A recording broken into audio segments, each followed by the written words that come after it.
Olá pessoal, vamos iniciar a quarta parte desse primeiro assunto de vigas isostáticas, que seriam vigas Gerber, um tipo de situação que é muito comum no nosso cotidiano da engenharia, de execução de obras. Então, é isso que nós vamos comentar ao longo dessa apresentação, para que a gente possa desenvolver isso e complementar o que nós já estamos resolvendo, que foram determinar as reações de apoio, elaborar os diagramas de normal, cortante e fletor.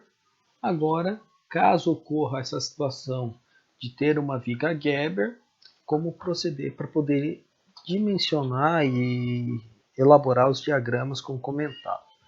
Então, a viga Gerber consiste numa situação de uma associação de vigas, né, onde o principal é que uma peça ela vai depender da outra para sua estabilidade, como se fosse uma associação, ou seja, para que um trecho fique estável, não venha ruína, eu preciso do outro. No diagrama de corpo livre, para nós, simplesmente vai ser algo com uma rótula no meio e num primeiro instante, na primeira vez que a gente observa, vai parecer que há mais reações de apoio a serem calculadas do que equações para poder descobrir. E isso traz uma sensação de ser uma estrutura hiperestática e nós não, nesse instante, não ser possível a resolução. Mas a gente vai observar que é possível sim, se for uma viga Gerber, deixar claro, para poder resolver isso aí, né? Esse surgimento da Gerber, ela veio para resolver muitos problemas, principalmente de ordem estrutural e também na questão construtiva, porque elementos muito grandes não poderiam ser transportados ou içados, assim subdividindo em peças, foi possível a execução. É muito comum e muito utilizado em situações de pré-fabricados ou pré-moldados desse tipo de estrutura. Aí, um exemplo, não é o melhor exemplo, claro, falta manutenção, a gente consegue notar na região esbranquiçada e a dilatação, o espaço entre as peças são grandes, mas é uma imagem que deixa muito claro a aplicação do conceito de Gerber. Notem que aquele trecho do meio onde o veículo está passando, se ele não houvesse os dois extremos, esse aqui, o lado esquerdo, onde estão as pessoas, e o lado direito, essa região aqui no meio, esse pedaço da estrutura não ficaria de pé, porque ela não teria apoio. O apoio, eu digo, ela não teria pilar para isso. Então, o conceito de Gerber permite essa situação. Então, isso é a aplicação do conceito, e aí a gente consegue visualizar isso aí. Outra são ali o encaixe de um elemento pré-moldado, pré-fabricado, em um consolo. Essa é uma outra situação. Claro que notem que ainda tem a continuação do pilar, vai ter concretagem, bem provável que tenha a armadura, mas também funciona dessa forma. Talvez um elemento muito grande, muito pesado, que não permite isso aí. Esse tipo de indústria é muito comum. E notem que nesse exemplo existe aquela borrachinha aqui embaixo de neoprene, muito importante em montagens de pré-moldados e pré-fabricados, a fim do que? De não haver o contato direto do concreto com o concreto e a distribuição de esforço ser de forma uniforme, como previsto em projeto. Essa barra metálica ela serve simplesmente como orientativa, é um guia para que o elemento fique alinhado. Então, só para ilustrar a situação do uso e os porquês de cada um. Aqui é uma outra situação que não há aqui no neoprene. Muitas vezes ele foi até calculado para isso, e notem que há uma diferença aqui na parte inferior, eu estou marcando aqui em amarelo, uma diferença de nível. Significa que bem provável foi calculado, mas não foi aplicado nisso. Isso pode acarretar um contato entre o concreto e futuramente algumas situações de fissuramento nessa peça por causa desse contato. Só para ilustrar a importância aqui. Mas o que tem a ver isso com Gerber? A vantagem de Gerber, no nosso caso, nesse momento de estudo para o desenvolvimento dessa matéria, ela vai nos ajudar muito. Por quê? A gente vai sair vamos para situações estáticas de diagrama de corpo livre. E notem o que eu venho comentando. O apoio A, o apoio aqui da esquerda, é um apoio de terceiro gênero. E o apoio em C é de primeiro gênero. Logo, a gente faria uma conta direta e diria, eu tenho 4 reações de apoio para calcular e tenho 3 equações. Somatória de força em x, y e momento. Logo, minha estrutura ela é hiperestática. Assim eu não consigo calcular os valores. Mas notem que ao centro da figura eu tenho uma situação aqui que é uma rótula. E o que isso nos permite, o que isso nos informa? Isso nos ajuda muito na possibilidade da gente conseguir separar a nossa estrutura em duas. E aí, dessa forma, desenvolver. Então, o que eu quero deixar caracterizado com essa situação de Gerber e ter essa rótula? Primeiro, onde há rótula, significa que você permite a rotação. Permitindo a rotação, nós não temos momento fletor. Logo, o momento fletor ali naquela local na rótula vale zero. E também outro item é que aonde tem essa rótula vai permitir eu separar a minha estrutura em duas partes. Em um trecho que ele é dependente e um trecho que ele é independente. O que significa isso aí? Vamos começar pelo dependente. Observe se caso nós trabalhássemos com uma única barra e o apoio C, um apoio de primeiro gênero. Se existisse só essa situação, o que ocorreria? Essa barra, tendo um esforço aplicado, um carregamento, ela iria sofrer uma rotação e uma estabilidade. Logo, ela precisa de outro ou de algo para manter em equilíbrio, que é a outra barra. Agora, olhando a barra que recebe o nome ali e ela é independente, notem que um apoio de terceiro gênero permite que a peça seja estável, né? Como um poste, que é um engaste. Assim ela fica de pé sem a necessidade de outro apoio, ou algo que auxilie ela. Então, por isso que ela recebe o nome de independente. Então, nós teremos, em situações de viga Gerber, trechos dependentes e trechos independentes.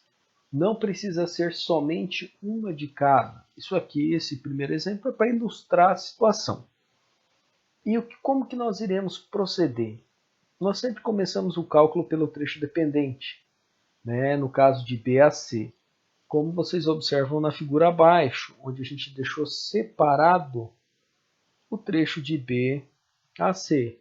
Esse trecho de B a C, nós iremos criar um apoio, como se diz, fictício, porque não existe um apoio real ali, para que esse apoio seja possível, com esse apoio, calcular a reação de apoio.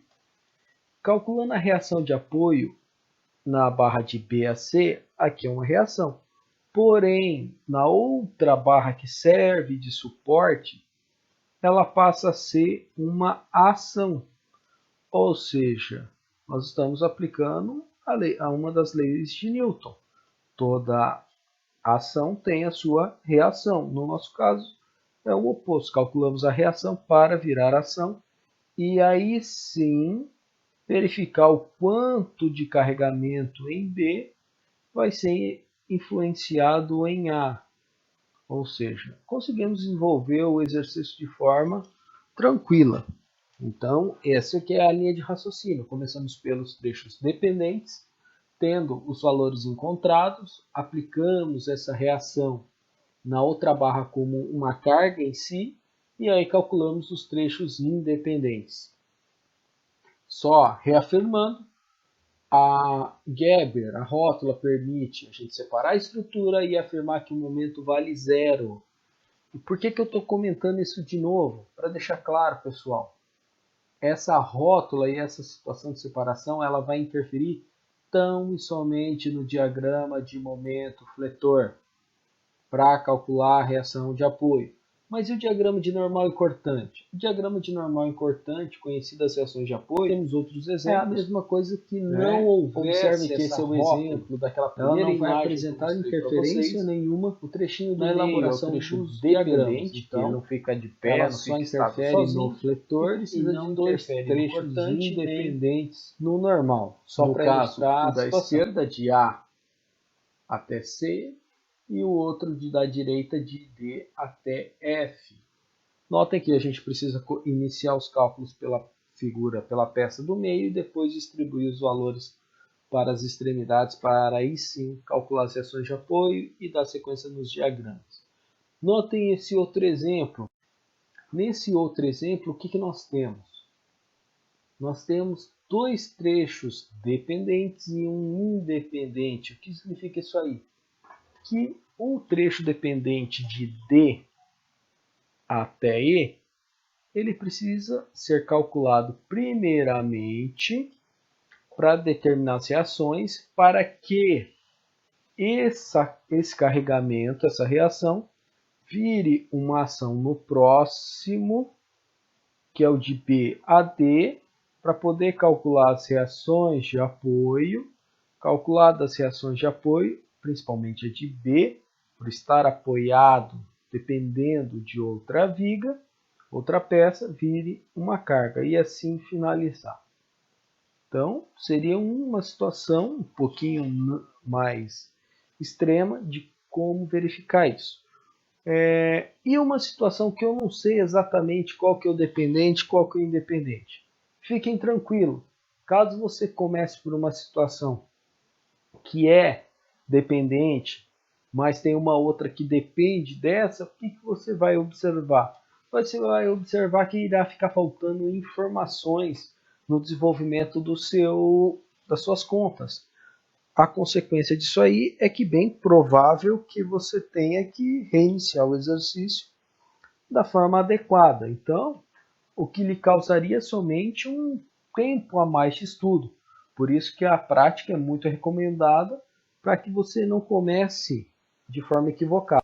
E aqui só para ilustrar algumas situações, né, já comentadas, mas para deixar registrado, as vigas que compõem o conjunto são exclusivamente engastadas, vigas biapoiadas com extremidades em balanço. Isso seriam os trechos o quê? Independentes. O que for diferente disso passa a ser o quê? Dependente.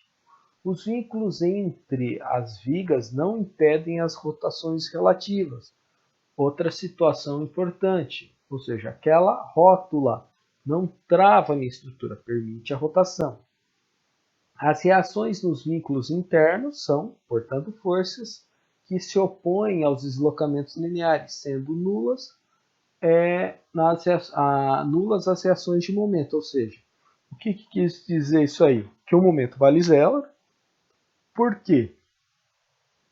Porque você não tem carga aplicada, você não tem força. Se você tem forças de mesma intensidade em sentidos contrários, no momento que elas estão aplicadas no mesmo local, você não tem força, você tem o quê? O equilíbrio. As contas vai equivaler a zero. E aí, toda uma sequência de como fazer as contas, já comentado para você, quando for estudar, realizar uma leitura de forma mais lenta. Todo esse material está postado para vocês no OneDrive, que tem o link na descrição para download, então vai estar todo disponibilizado para download.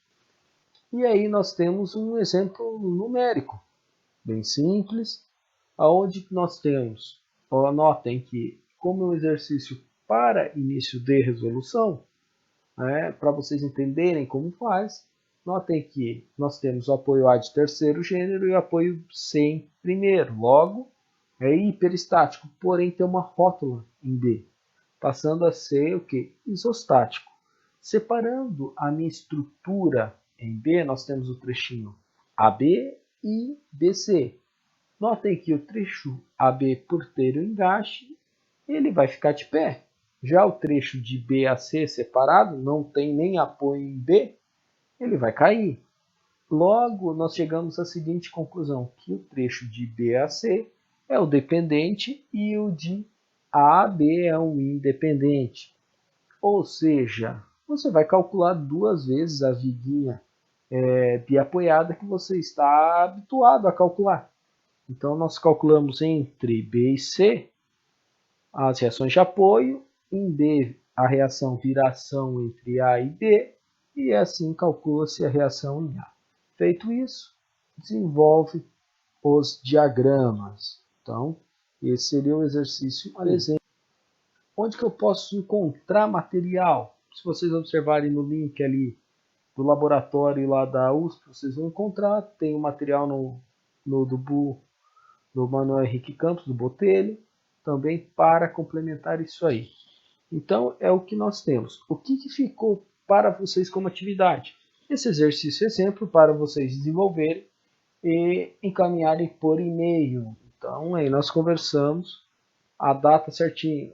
Até mais, pessoal. Bom trabalho!